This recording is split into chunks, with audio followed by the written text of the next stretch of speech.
I'm Hendriks.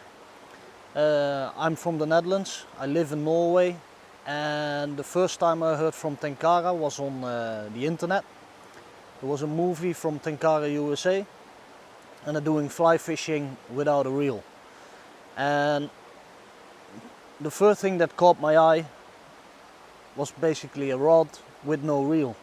And I thought, well, there must have been something special about these rods that they can still fight the fish and get it in without the use of a reel.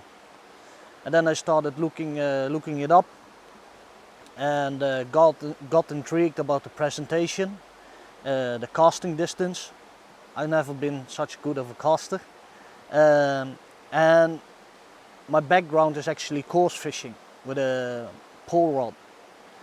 I absolutely love fly fishing, and Tenkara just brings those two together. Although that pole fishing has got nothing to do with Tenkara or fly fishing. For me it was just a perfect mix. Well, the rods that I like are mostly 6-4, as a very general ratio, because the 6-4 of one brand is a completely different action than a 6-4 of another brand. My Tenkara is mostly based on a big river or on Rio fishing, where you got a lot of wind, and therefore I like to fish with level lines. I do fish with nylon tapered lines, but when it comes to wind on the big river, it's quite difficult to cross over certain currents in a big current to get to that sweet spot. They are very useful in the creeks, as long as the creek is a little bit snaky, as you would call it, so that the wind is a smaller factor. But most of all, I like rods of 360 centimeters. I tend to use longer, but I fall back all the time to the 360. Level line, just as long as the rod, and a tippet about 1 meter to 1.5. Preferably soft to stiff rod that has some backbone, so it can have a stiff tip that cushions the fight or just the initial take of the fish. And then especially with grayling, the pounding of the head going downwards. Grayling is going more stationary fight and going downwards, as a trout wants to go all over the place. It needs to cushion, and then the rod needs to go over into what they call a backbone, a more stiffer part that can handle the quite big fish from the river where I fish. Big fish you can say from 35 centimeters or 14 inch and upwards. 35 centimeter or 14 inch is the average size grayling on our river. I really went into the simplicity of Tenkara and tried to figure it out.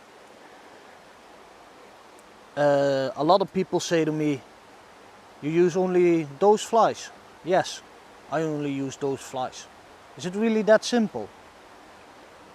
Yes, it is really that simple, but you gotta work so hard, and you gotta know so much about entomology, about making the patterns, about the colors, all the things that has to do with presentation of flies, how to tie them and all that, to come to that simplicity.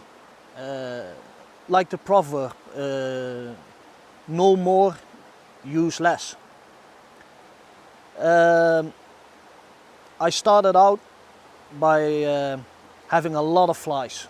I said, okay, these are the main flies I want to have from each fly: the nymph, the wet fly, the emerger, the dry fly and the spinner.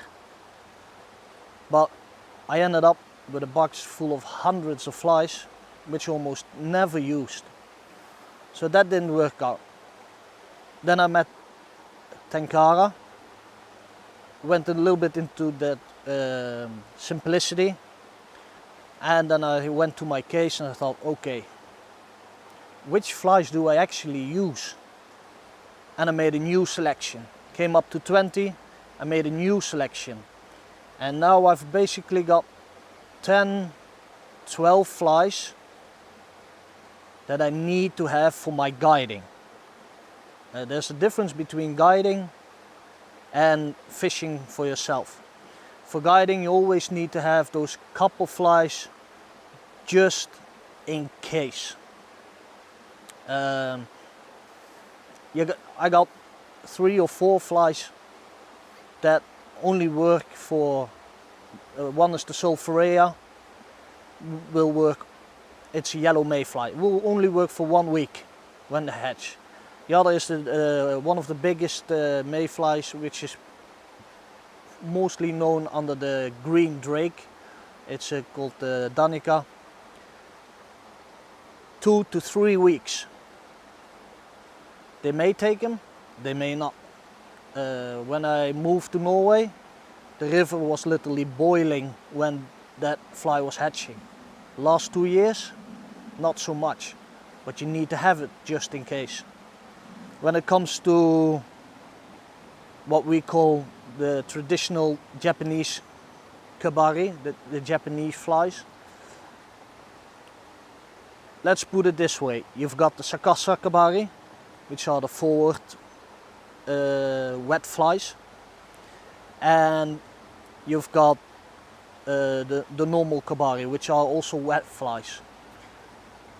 When you look on certain websites, you will see that a lot of the fly patterns are just like Western flies as well.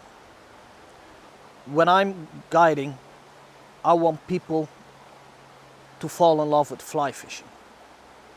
Not with Tenkara, not with Western fly fishing, whatever it may be, I want them to like fly fishing. So my philosophy is I want them to get them into fly fishing with the help of a Tenkara rod. And showing them my flies, but also telling them, listen, I can write you down 5 or 6 different flies that you can buy in any sport shop in Norway. Buy them and you can go out fishing and you will catch fish with them, with the instructions that I gave you. That for me is the most important thing. For until very recently, you guys taught me to fish with proper traditional Sakasa kabari and the Jun kabari flies. It wasn't very much different from what I already was doing. Why? The presentation within Tenkara is a lot about manipulation. So when I teach people how to fish, yes, I use the Western flies because I want to get them into fly fishing. But I teach them the manipulation of Tenkara so that they see it's not only the dead drift. There's a reason why the dead drift is the most popular drift within Western fly fishing, because it's basically the only drift they can make that looks really natural. You got the heavy fly line on the water. To present the fly natural, you need a free drift. You can't do anything else or you got drag. So with a Tenkara rod, you can keep that level line completely diagonal, make those steps on the handle of the rod, and your dry fly literally jumps up and down from the surface, like a fly that wants to fly away but fails and lands again. And just that little movement, up and down, not to the left or not to the side, but just those little movements trigger the fish so enormous to take the fly.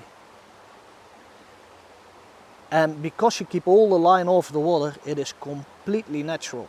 And you got a still a completely drag-free drift, but with added natural movement, which increases your catch rate, from my point of view, drastic in comparison to Western fly fishing, which only got one natural movement, which is the dead drift.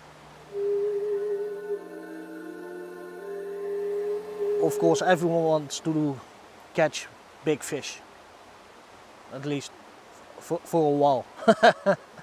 I'm still there. I want to catch the big fish, and if possible, a lot of them, of course. But that being said, you got to be realistic as well. And you got different challenges when it comes to numbers, for example. The type of fishing that I do is called the duo rig. It's a dry fly with the dropper underneath. A dropper that can be a wet fly that sinks slowly, or a nymph that sinks a little bit fast. So when I move my dry fly, when I let that one jump up and down, there's also an added movement on the dropper. So you got twice as much chance to catch a fish, basically. Or take the dropper or the dry fly. This is the technique that I like, because I can find out if they're taking the dry fly or the dropper, because I'm quite visual in my kind of fishing. I like to see fish taking the dry fly. Preferably, if this is the dry fly, let them jump out of the water and land on it and just take it like a madman. That's what I really can enjoy. Unfortunately, we do not have the sight fishing that we've seen today on the river that they got, for example, in Tasmania or New Zealand. And that is also something what you say about a challenge. You see a fish, you spot him, you look at the fish. Is he all the way on the bottom? Is she halfway, or is she all the way up? What kind of fly do I need to tie on? And let's go for that one fish. And when you catch that one fish, everything just comes together. No matter what kind of fly it is, because you see what's going on. You can see the nymph going towards the fish, or the dry fly going just above the fish, or the wet fly halfway water coming towards the mouth of the fish. And that for me is the ultimate thing within fishing. We don't always got the chance to do so, but that's something that I really can enjoy. When it comes to numbers, I like to fish sometimes on the stream where I know there's a lot of fish, and I say to myself, I got 1 hour, put the stopwatch on, I'm ready rigged, ready, set, go. I got 1 hour, 15 fish. So that means 4 minutes for every fish. When it comes to Tenkara, you try one pocket. No fish, you need to move on. Next pocket. So as soon as you spend a little bit too much time in one pocket, you're losing out on fish. So it sets you a goal, and you can fine-tune all those small things that you are doing wrong, or that you are doing good, but also the rig. Is the tippet too short or too long? It might be too short. Then stop the timer and just make a note, okay, I need 4 minutes to make the rig complete. But in those 4 minutes you could have caught a fish. So you lose a fish. But maybe that adjustment creates the possibility for you to catch even more fish than you did just 4 minutes ago. When all that is being said, what I like it the most is standing in the river with a Tenkara rod, a duo rig, which is a dry fly, and a wet fly underneath, catching medium-sized graylings to a little bit bigger. And then I'm talking about graylings from 14 inches to or 35 centimeters and up. If I can catch about 30 fish of that during 4 hours, I'm more than happy, because I can see the takes and I can see also what's going on when they take the wet fly or the nymph, because the dry fly is going down, and that's something that I really enjoy. Just go out and try stuff, because within Tenkara I don't really believe in a right or wrong. Personally, I believe in catching fish, because that's what you want to do. You want to start fly fishing in some way or another.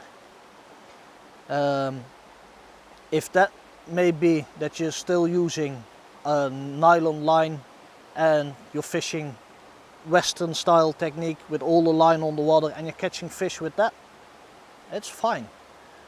If you say I want to go hardcore into the Japanese culture, one fly only, what that ever may be, because there's a huge discussion about that as well.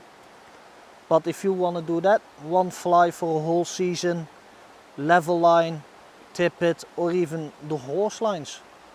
For me the important thing is find out what you think is good and fun for you. And if you got results for that, I don't care.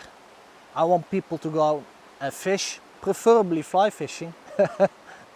But even if they say fly fishing is not for me, I like spin fishing, but I started out with the Tenkara rod. I want them to go out and enjoy fishing. There are a lot of ways you can use a Tenkara rod. A lot of ways. The most perfect example is what they say, the 10 colors of Tenkara. It basically means you got 10 different people all practicing Tenkara, and they all got their own method. I preferably like a duo rig with a dry fly and a dropper. Another guy, he likes nymphing with his Tenkara rod. Another guy likes just one Sakasa Kabari. Another guy says, well, I like the tradition of my own country, which is 3 wet flies. So I tried that with a Tenkara rod. It's all good, as long as you enjoy yourself. That being said, one of the best tips that I can give you is join a fishing club that is open-minded, so that welcomes everyone, Western fly fishing or Tenkara. And if you got the money to spare, and this is the biggest recommendation that I can give you, and I'm not telling it because I am a guide myself. I had to learn most of it all by myself through the internet, books, and it takes time. It takes so much time, and you make mistakes, so many mistakes. Go out with a guide, tell him what you want to learn, tell him what you want to enjoy from that experience, what you want to see, and it's true. He can teach you in one day what will normally take you a whole season or several seasons to figure out. He just gives you one tip and you say, is it that? Yeah, that's it. And it makes a world of a difference.